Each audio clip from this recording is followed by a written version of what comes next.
میرے حبیب نے فرمایا بندہ جب رو کے کہتا ہے نا یا اللہ غلطی ہو گئی معاف کر دے، فرمایا میرا مالک اسے فوراً ہی معاف فرما دیتا ہے۔ تو آ تو صحیح، تو آتا ہی نہیں۔ سنے بڑی پیاری حدیث، بڑی خوبصورت حدیث، کنز المال میں دیگر کتب احادیث میں ہے۔ حضرت ابو ہریرہ رضی اللہ تعالیٰ عنہ فرماتے ایک بابا جی نبی پاک کی بارگاہ میں آئے، اور جب وہ واپس جانے لگے تو میں نے عمر پوچھی تو عمر تھی 96 سال۔ کہتے ہیں بزرگ جب آئے نا تو یہ بھویں جو ہے نا ان کی سفید ہو کے تو یوں آنکھوں پہ آ گئی۔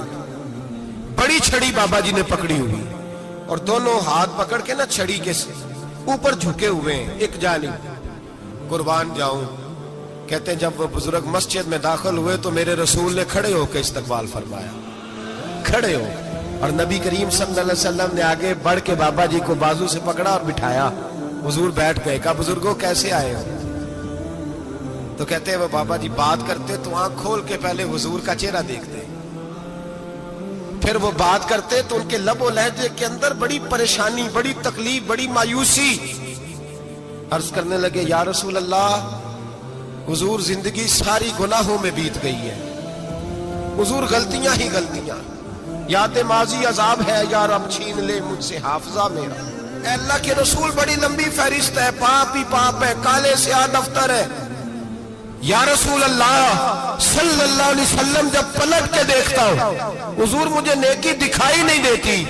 حضور اس عمر میں آپ کا ایک صحابی ملا ہے، اس نے بات سمجھائی ہے تو تھوڑا خیال آیا ہے، لیکن یا رسول اللہ صلی اللہ علیہ وسلم اب میرا وجود بیکار ہو گیا ہے، حضور بوڑھا ہو گیا۔ تین باتیں کہیں بزرگوں نے اور نرالی کہیں، کہنے لگے یا رسول اللہ صلی اللہ علیہ وسلم، حضور اب تو میری کمر بھی سیدھی نہیں ہوتی کہ میں نماز ہی صحیح ادا کر سکوں، بوڑھا ہو گیا۔ یا رسول اللہ صلی اللہ علیہ وسلم اب میرے اندر طاقت نہیں کہ میں محنت مزدوری کر کے صدقے اور خیرات دے سکوں۔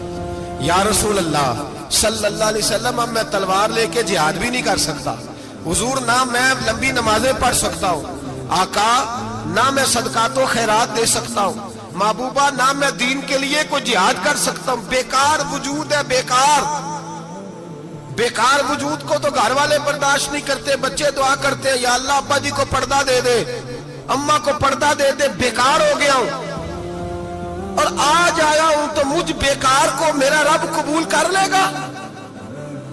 آج کلمہ پڑھوں تو بیکار ہوں، کسی کام کا نہیں، نہ نماز نہ صدقات نہ جہاد، قبول کر لے گا؟ حضرت ابو ہریرہ فرماتے ہیں جیسے برسات میں بارش کی جھڑی لگتی ہے، یوں مصطفیٰ کی آنکھوں سے جھڑی لگ گئی، حضور کھل کے روئے، کھل کے۔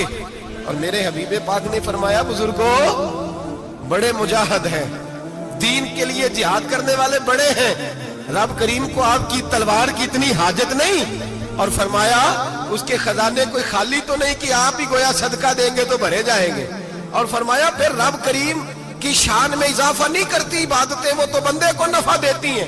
میں بزرگوں نہ آپ جہاد کریں نہ آپ صدقات دیں، لا لمبی نمازیں پڑھیں، آپ صدق دل سے آ جائیں، اللہ کے رسول کا وعدہ ہے رب آپ کو بغیر حساب کتاب جنت عطا فرما دے گا۔ آنا تو شرط ہے کہ نہیں؟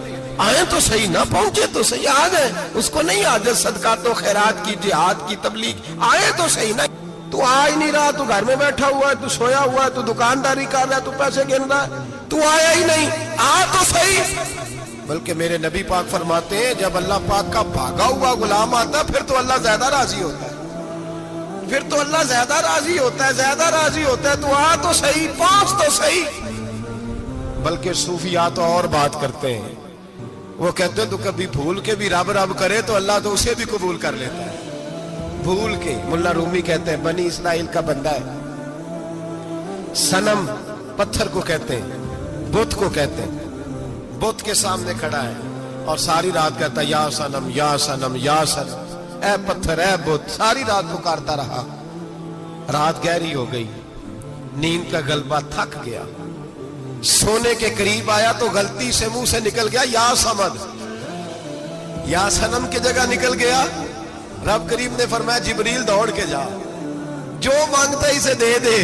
حضرت جبریل عرض کرتے ہیں مولا بھول کے تیرا نام لے رہا ہے، بھول کے لے رہا ہے، تو رب کریم نے فرمایا چل نام تو میرا ہی لے رہا ہے، میرا لے رہا ہے نا یا اللہ۔ وہ اللہ کریم نے فرمایا جھوٹے کے سامنے ساری رات کا کھڑا ہے، ساری رات کا پکار رہا ہے، اسے کچھ نہیں ملا، تو سچے کا نام لیا ہے۔ اگر میں بھی کچھ نہ دوں اور بت میں اور مجھ میں فرق کیا رہ جائے گا؟ جا جو مانگتا ہے جھولی بھر کے دے، نام تو لیا ہے نا۔ او بھائی تو بہانا تو بنا نا، وہ آ تو صحیح نا، تو یہاں آ جا، پہنچ جا، آ جا، بس بیٹھ جا، اس کی بارگاہ ناز میں حاضر تو ہونا، تجھے فرصت ہی نہیں۔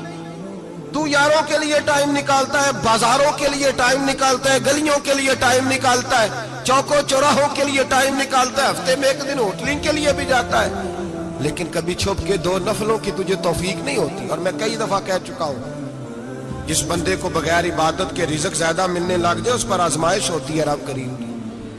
اللہ فرماتا ہے اس کو پیسے دو، اسے آنے نہ دینا، اس کو چل پیسے دوڑ جا۔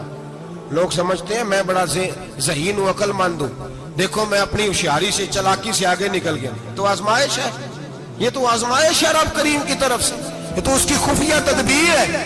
میرے بھائی اس کی بارگاہ ناز تک جو آ گیا، آنا تو ہماری ذمہ داری ہے کہ نہیں؟ پھر اس کی رحمت آگے بڑھ کے استقبال کر لیتی ہے، اور خدا کی رحمت کتنی زیادہ ہے۔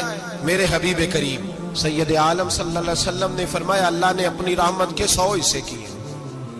حضور فرماتے ہیں 1 حصہ اللہ نے دنیا میں نازل کیا ہے۔ کتنا؟ 1 حصہ۔ فرمایا یہ جو ماں بیٹے سے پیار کرتی ہے، باپ بیٹے کے لیے مزدوری کرتا ہے، جو بہن بھائی کے لیے روتی ہے، یہ جو بیوی شوہر کے لیے دعا مانگتی ہے، یہ جو بچے ماں باپ سے پیار کرتے ہیں، فرمایا یہ اس 1 رحمت کا نتیجہ ہے، 1 رحمت کا نتیجہ۔